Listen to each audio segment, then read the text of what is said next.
Of course. You know what? Actually, I'm going to put this up higher probably. Huh? Some of these podcasts sound great, and some sound like they're in the person's toilet or something. Check 1 2 yo yo. Kent. You're good. I think this is going to sound good. Can we hear it? Are you talking? Yeah. So we're both talking right now. You want to hear it? Yeah, let's hear it back. Say it, and I'll maybe say. You say the. Well, I first. thought it would be like if you can visualize the word "I" Mm-hmm. and then had a conversation. That's my name, Hada. Had a. Oh, but just for the audio but part people of it. don't really like. Other people are saying it should just be called Ken Hada Podcast. No, I had a. But you say the first line. I had a conversation with, and the person says the name. Oh, right. So go ahead, say it. Okay, I had a conversation with Scott Baio. Say it again. I had a conversation with Bob Saget. Right? That kind of works. Yeah. Yeah. Yeah. Do So I that. might do that. It's going to evolve. Well, let's hope. Okay. Dulce's a good part of this. Let's stop to do. Okay. Paper towel. All right. I like this. This is the What? might be my favorite part of the recording right here. The Dulce. The visit from Dulce. Dulce's been with me for. Say hi, Dulce. Here on here. You'll hear her because yours is Omni. Hi, hello. My name is Dulcie. That's How loud, are you? That's loud enough. Dulce's been with me for 30 years. I love her. She's my second mother and sister. Yes. We bicker like the odd couple, but at the end of the day, we, Dulce. The best thing about Dulce, this podcast is about art, and Dulce has pitches for different movies and TV shows all the time. Dulce, tell us the Full House pitch that you had. Come over. The Full House, I Yeah. have the idea. Yeah. Yeah. Star Wars did. Okay. So it's surely- So so George Lucas beat us to it. What was Star Wars? It's Full House in space. Is that what it was? Yes. Okay. I love that. And what else you got? That's it? Yeah, that was 28 years ago. Yeah, we should have done it. I mean, You thought of that 28 years ago? Yeah. Yeah. She's on top Wow. of things. That's cool. All right. Let's rock. She gets quiet when the mic goes on. Okay. I can't be with A you. what class? Computer. Oh, great. Oh. That's good. There you go. All right. This is it's not gonna be quiet for 1 second. I'm just telling you guys right That's now. fine. I love interruptions and I Oh, love. God. You prefer me very early in the morning, more like 10 o'clock. I prefer you out of here right now to start. Tomorrow morning, 6. I don't You know. sleep till late, you know? I don't know. I don't. Dulce, we're recording something. Do you not? 4 o'clock. Come whenever you want. Thank you. Bye, Dulcie. Bye, Dulce. Jeez, oh. All right. What's the name of this podcast, Kent? That's what I'm trying to figure out. It might be called I Had a Conversation Okay. with John Stamos or I like that. Kurt Biscayne or whoever. I think we're going to come up with a title in this time. That'd be good. That'd be helpful. Let's talk to people about our friendship and our Okay. 40, 50 year. How long have we been friends? Long time? 40? Yeah, 40. something like that. Yeah. Ken, I call him Kent sometimes. Yes. But Ken lived close. We went to school. We didn't go to junior high school together, right? No. We went to high school together. Yep. Ken was my my cohort, my compadre in art, in drumming, and magic, in in other music, Right. in photography, all of it. I mean, we've sort of led each other and taught each other. Well, the first early on, when computers started, Ken, you were ahead of all that. Yeah. We used to play on the Macintosh laptops. You taught me how to use a computer, and you taught me how to call it a motherfucking bastard too. Ken never is a very calm man. If you've ever seen him in person, folks, but he can get angry at computers. Not anymore, right? Yeah. We've had a great friendship. It's been a very very healthy, beautiful friendship, and I Yeah. cherish you, Ken. Oh, I cherish you. I mean it. We're sort of a yin and yang. You're more yangy than I am. But you complement each other, I think, right? And Yeah. because Ken's very cool, he's very calm, and I can be, a tad hyper. I'm happy for you. This is a good idea. This podcast of yours, I think it's Yeah. good. So you're talking to different people like me about their art, or what? Yeah. I just love conversations. And like you and I have always had good ones. Mm-hmm. Like you're so intelligent. Yeah. You have this brain that I could never keep up with. Oh, And, please. You know. I never thought of myself as intelligent. In fact, I had a relationship where somebody called me stupid, said I wasn't smart enough for her, and I never. It stays with me to this day. I remember all those stories. I think I think it's horrible. You know, but you know, I wanted to ask you about fame. You know, like, because we never talk about this stuff. You and I always just talk about our Food. personal, food or whatever. Well, cooking more. We talk about drums, or relationships. relationships. But, We talk a lot about relationships. Yeah, but I've always wanted to ask you about fame. Like, you were famous before the internet, Yeah. and you're famous during it and after it. Did it? That's a good. Did it have any? Did it change fame? Well, sure. Well, you know, look, when before the internet and social media, to find out how popular you were, you'd have to go to the mall or Knott's Berry. You know, you and I would walk around Disneyland and try to get recognized or something. Now you just post a picture and you go, oh, well, that's how popular. You know, I always, I wanted fame before I wanted to be an actor, before I wanted to do the craft. Okay. And you know me as well as anybody. I didn't have it in school, and then all of a sudden one day I had it. But I was more into that at the beginning. I was fascinated by. I went to the set of Grease. Yeah. My father's friend was a teacher at the school, gym coach, and At that high school? yeah, they did it at a couple high schools, but the one it was out, you know, somewhere in Orange County and somewhere around there, and they were doing the scene of the dance, the big dance, and the whole place was covered in crepe paper. And it was waiting around. I think it was the first time I'd ever been on a set, and John Travolta walked in that black suit and pink shirt, and I was like, that I want to do that. I want to be that, you know. Wow. And but it was fame first, sadly, and then I learned to say, well, wait a minute, you know, let's learn about your craft. I used to go to these amusement parks with like Mike Owen, my best friends back then. He would come up, like I'd be standing by girls, and he would come up to me and ask for my autograph, and I would sign it, and they'd be like, "Who is you? Who are you?" I mean, what did? There's so many stories I didn't know. Wow. I mean, we could talk about how it changed. I mean, it's sort of obvious. I mean, it's fame as goes. You know, social media is it's like fire. All this stuff. Some of it's great. Some of it's stinging. I mean, obviously, you know, look, everybody's talking about the Second Amendment with guns and what was the situation when they wrote it. The Constitution, you know, there were just muskets or whatever. It was to defend yourself against them. Let's talk about the First Amendment too. There was no Twitter or Instagram or. Yes. So that's gotten, and it can. To me, it's fine, and 95% of the stuff is sweet, and because I don't, much to my detriment sometimes, or I wish I could speak my mind a little more on social media, but I can't deal with the backlash. I don't dig it. So, and I also don't. You feel criticized? You can if you pick a side, you know, or you. I remember I posted a picture of me and Obama, and I thought, oh, people are going to love this. No. Half the people did. Yeah. Half the people did. So my dad always said, stay out of politics, stay out of religion.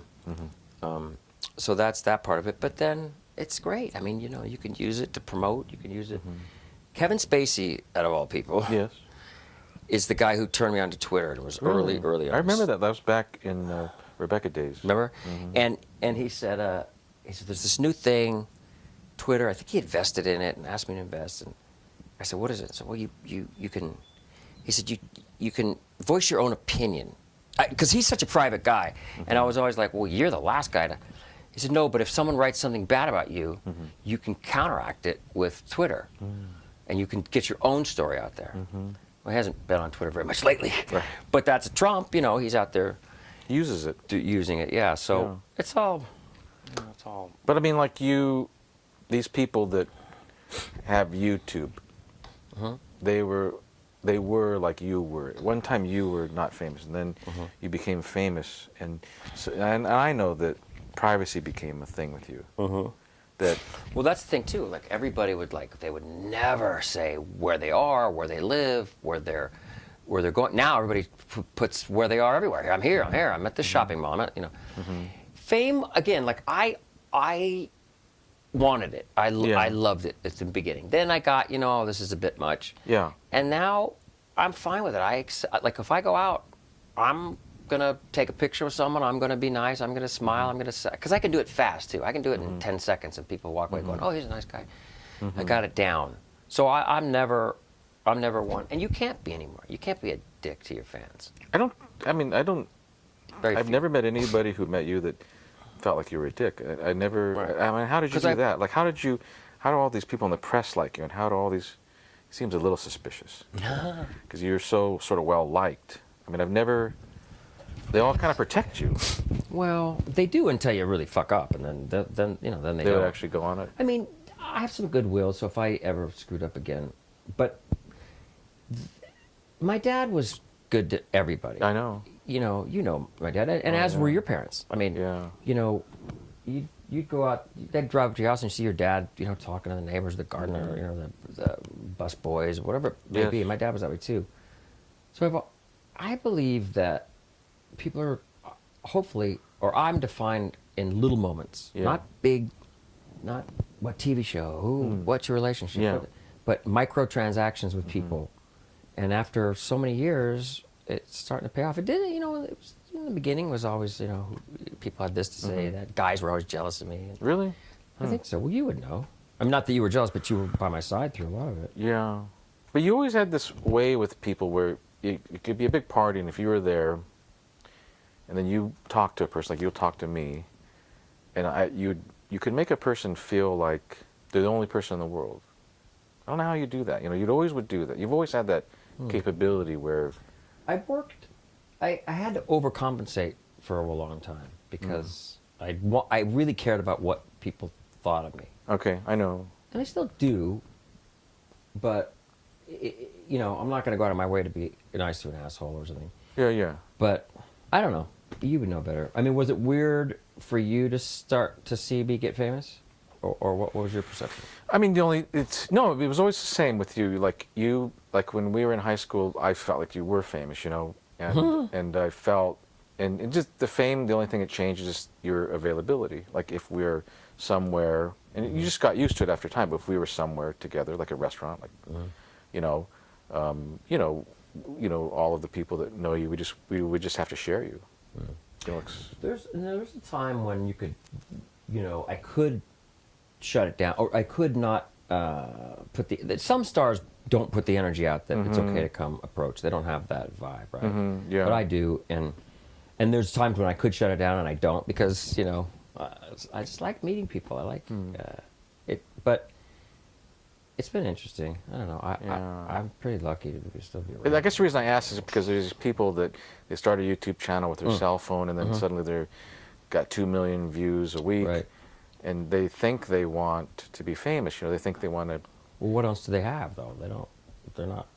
Some of them maybe. I don't know. I'm Right. not putting them down because I love this YouTube generation. But are they art? Like, where are those little snippets going to be in 20 years? Right.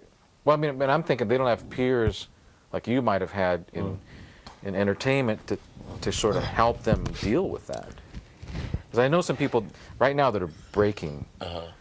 Pretty big, and I feel like, wow, do they have advice on how to handle it? I had my parents, but people are a lot more savvy because they know because they've grown up in that, like about being on a camera, being on a phone or a thing. I was an asshole for a lot sometimes, but I did have my parents to knock me down. My sister's like, hey, go clean the dog shit in the backyard and mellow out. So when you're young, it's it's hard. I look at some of these kids. I think what you're talking about. Like I get it. They're they get it, and it's great. I mean, look, if we had YouTube, me and you, when we were kids, it'd be fucking great, man. Right. I mean, anybody that wants to be an artist, and that's what this is about, right? Yes, art. Yes. And you're not making art. Yeah. It's your fault because we used to have to. I had a 16 millimeter camera. Yep. And I would shoot a little and edit as I'm shooting because I couldn't edit everything. Right. And then I'd get it developed, and then the only place it would be shown is my parents' living room on the thing. For your friends, yeah. Okay, you can make a whole movie on an iPhone, which what's the name just did. I know. You can cut it, you can edit it, and also where we just had our living room, you put it on YouTube. You have an audience there, so it's a great time to be an artist. And the possibilities are endless. So, good. And you know what? I think someone told me this once, just about TV show, my stuff I was doing, and I was bitching about what network I was on, and he said, if it's good, it's gonna rise. It'll rise. Good art. So will the rise. content. Yeah, I mean, look at Breaking Bad. That was AMC, wasn't it on? Like, who watched Right. AMC or Right. wasn't it AMC? No, Bad was on AMC. Okay. Breaking Bad was on, I don't know, but The people loved it. it just came out. It's like it Caught on found, fire. It rose. Right. Mad Men, I think it was AMC. Okay, and I think that one was AMC. They weren't making, big TV shows then. Right. But people found it. Right. So maybe that's the same with the internet and YouTube and, Does it dilute? Yes. Okay. It's all diluted, all of it. Okay. TV. Because when you started, it was like 2, 4, 7. That was about it. It was harder to get on TV. It was harder Yes. to be It famous. was a special thing. Yeah. It was a club. It was different clubs. Right. TV, and I'm doing a show right now on Amazon about my life in the soaps in Yeah. '81. Well, you were around for that. Yeah. Soap opera is a different actors or different club than nighttime TV True. actors, and the nighttime people looked down on soap operas back then, Yeah. which was shitty. But And yet, then at that time, wasn't that show bigger than all the it night was, stuff? but I mean that was the irony there. But and then the movie people looked down on the TV people. When I finally made it to nighttime, I hope I didn't look down on my soap people. Mm-hmm. But then the movie people, then you couldn't get in the movie. You always knew, like at the Golden Globes, where you were sitting. Like the Because TV people weren't, soap opera people weren't invited. TV people were sitting in the back, movie people in the front. Oh, okay. That's interesting. But it's changed. It's changing. That's all changing. You taught me. About photography, which I love. I'm not technically good like you are, but I think I have a decent eye. We played drums together forever. Yep. I'll never forget. I had this. I couldn't figure out this drum. I needed a solo. And you taught me the hardest fucking thing, and it took me a while to do, and now it's the center of my whole show. And drummers can't play that thing; they can't figure it out. It's a unique thing, huh? Ba dabba dabba do dabba dabba dabba do ba right? Yeah, that's right. Yeah. What do you feel? I'm gonna turn the tables on you, Big Daddy. Yeah. You are one of the most talented, good-hearted men I know. Period. And I feel sometimes you've neglected your art and your talent. Yeah, I did. Yeah. Certainly drumming. You're a great drummer. Right. And you stopped playing 20 years ago or something. It was about that. Yeah, it was about 18 years. Did a Yeah. shrink tell you should play more music? Yes. There you go. Yeah. Yeah. I mean, I had a problem with going into for the opposite reasons, like for the art instead of the fame, and I thought that that was sort of the answer to everything, the art. I thought that it was all about art. I didn't realize that it was a business. Show business. Yeah. Yeah. And But yeah. So for But if me, you that have the was art first, which is what, if anything comes out of it, I think that's what you go for. What you did, not what I did. If you have that, and then you get some savvy, or you get in the right doors, then you can have both. But just to have the fame part on top it's thin, and sort of in the my late 20s, 30s, I was like, this is not about being famous. This is being an actor. And I went back to class, and I certainly, one of the main things that got me into that direction was I was working with Jack Klugman, and he was like, you got to go to the theater. Got to do the theater. Because I didn't really I wasn't a great singer, and so I didn't. So when Full House ended, and he hated it. He goes, oh, stupid show. I go, what do I do now? How do I shake this image? He goes, go to New York. And I did. I remember when went, you did studied, and I did How to Succeed in Business, and Yes, I I started remember doing that. some Broadway stuff. How did that affect your art? Well, it became, you can't hide on a Broadway stage where you can on television or, there's no second take. There's no, I mean, not that that's just about art, but doing it.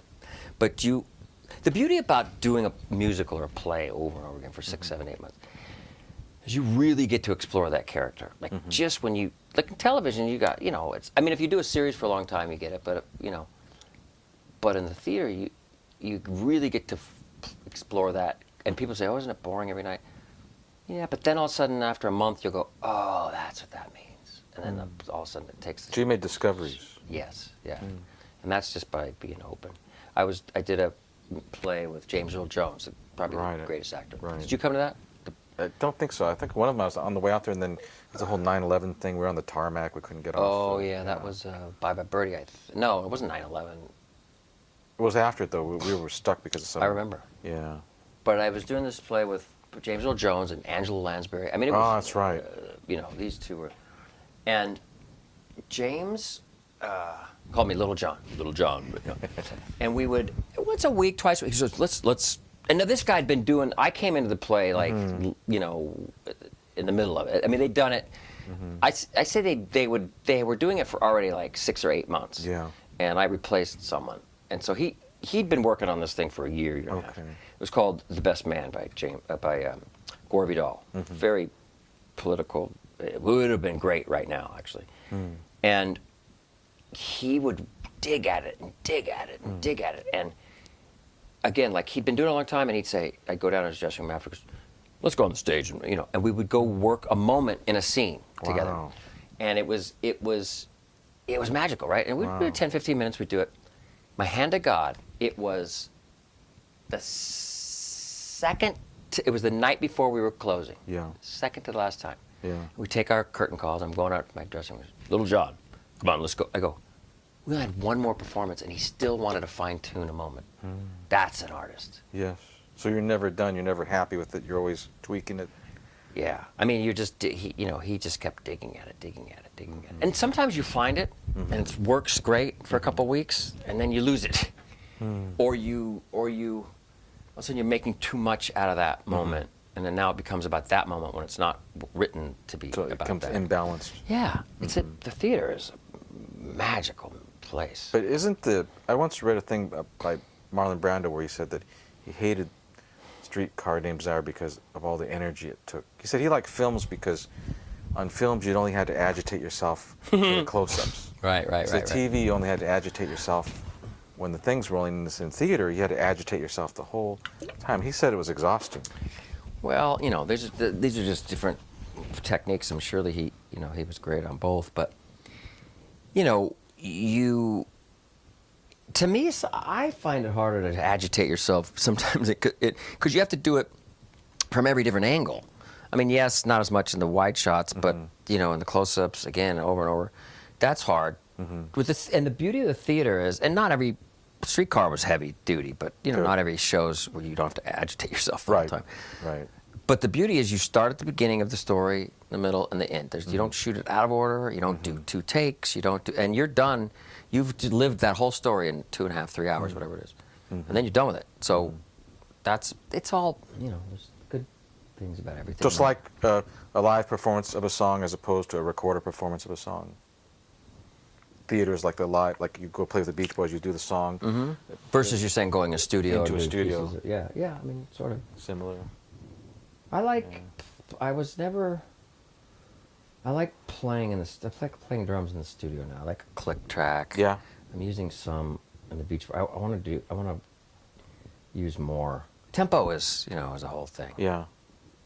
I don't know. I mean, that's the key. I mean, you have Yeah. to have good time, and it has to feel good. But as an You've always artist- had that, though. You've always had good. I was talking to Blake about this yesterday. You know, I said, yeah, your uncle always could play good. He could totally make a living as a drummer if he wanted to. Some would argue with you, but time I learned a lot from just like my nephew Blake. Like in the beginning, you want to hot dog it. You want to play all the licks and fills, and It's normal. and then you settle into just where the groove is. It took me a while, hopefully, and he's getting into it too. But it really hit me when I was playing with Carl Wilson with the Beach Boys, because he was a rhythm guy. Yes. And he understood time, and he was perfect. I mean, his voice was perfect. Never. The guy, he didn't know how to sing out of tune. He couldn't. Wow. I believe it. I mean, So I talked to him about tempos, and he played a lot of the Beach Boys stuff a lot faster than the records and a lot faster than we do now. But he also like grew. It was groove. But I was asking him about tempo, and he said, "Just watch my elbow."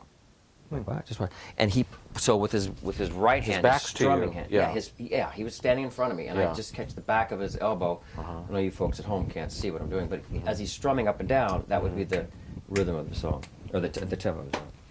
So he was sort of the bedrock of that. Oh yeah, he was. He was the band leader, during those years too. What did you think when I first started playing with the Beach Boys? Were you like, Oh, what it's the surreal fuck? because you and I used to go Did we go driving to any- around in your dad's El Camino, and you had there was an 8-track in there, and you had Endless That's Summer. That's Yep. right. And you'd play that and sing to it, and how many people does their friend do that, and then someday play with that band. I've had a blessed life. I never put any obstacles up though. Did you see that with me? Like I didn't go like I can't do that. Yes. I can't get an agent. I can't do that. Yes, I remember the first time you told me that you wanted to be an actor, which was Really? we were coming home from Ireland. Mm-hmm. We just done that 7 days with. Talk about that real fast. That Ireland. Well, we went to Ireland and we. It was our high school we were band, in high marching school band. marching band, and you and I were roommates, and we went there. It was an interesting trip. That'd make an interesting story, because we went there, a drill team and band. We were ragtag. geeks. Well, what happened was you had to raise a certain amount of money Yep. to go, and a lot of our main stars didn't come up with the dough Sure. in the marching band. So Right. we were like a bad news, like we were ragtaggy. Totally. Yeah. Yeah. And then you had all this class, mixing of class, where you'd see drill team girls hanging around with clarinet players, and and some people had affairs over there. They had girlfriends and boyfriends at home. Yeah. Oh, that's right. Well, did a teacher do that? Or was that later? There might, I don't know if that was that. Yeah, I heard something about that, but No, was it? I don't do any names on this, but I don't care. but yeah, and then we, so like it was like almost like a Breakfast Club. I don't know if you ever saw. Well, weren't you up for the Breakfast Club movie? Was it? I thought you were up for. Maybe. But anyways, it was like that where you had jocks and cheerleaders and losers all hanging together. Oh, because we had to. Yeah. But what? But what jocks? I mean, there were no jocks. But I'm just there. meaning we were that nerdy band dudes. Well, you had like right? drill team girls who would never think of hanging around with some. Right, those girls were super cool. Yeah, they wouldn't Yeah. hang around with the guy. Right, and then you had the tuba flag guy. girls, which is a different level. Yeah. And, Were we hitting on girls? I don't remember. I mean, you always had girls all around you. What? So, I mean, I would just hang Not around then. you, and I just by virtue, I'd have 5 around me. And of Did course, I back then? They had to be nice to me because I knew you, and you know. Did I then? You had girls all over the place, and yeah, and so we had that sort of like 6th grade camp feeling where we were away from our parents and we were Right. Well, we threw a Europe. mattress out the window. Yeah. That was my.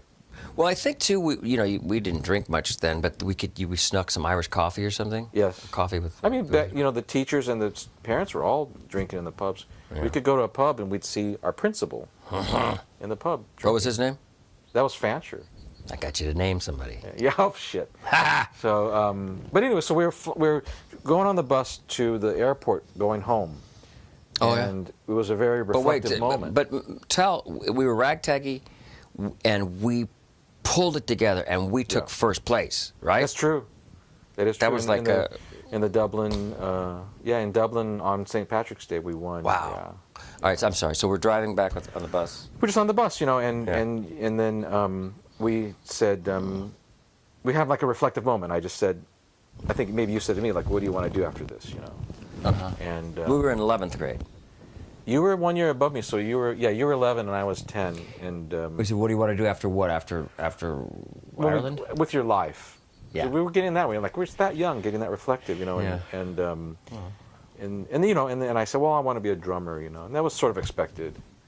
And Well, we then- were playing drums in the band. right, and then I said, well, what do you want to do, and you said, Porn I star. want to be I want to be an actor, and I just totally You didn't know that before we no, and you when know, did we meet? We were in 10th grade. well, I mean, I first met you. Oh, I was telling Caitlin, I first met you when I was doing a magic show at Kenny Moto's house in his Kenny Moto backyard. was your cousin, and he lived down the street from me. Yeah, so it was like elementary school, like maybe 6th, 7th I remember. grade, And you were doing a magic show. in the backyard. Yeah. And you came up and you busted my chops. You like took my my billiard balls and you began to do a little Carson-esque thing where you put one in your mouth, and then it would vanish, and then it would come out of the hat. There'd be another one in your mouth. Did and you I was- say this fucking guy upstaging bastard? you were way better at magic than I was. Yeah. Yeah, that's how we met. And then so we exchanged phone numbers back then. That was before cell phones. Oh yeah. And I would call you like maybe once a year. Mm-hmm. And sometimes you wouldn't even remember who I was. I'd Well. call you, but we had we had nothing else to do, so we Really? just talk about things. Well, we lived not far from each other. Right, either. and my cousin lived right behind you, and but yeah, and that's how we met, and we always liked the same stuff. Yeah. Yeah. I'm sorry. So I said I want to be an actor, and you went, what?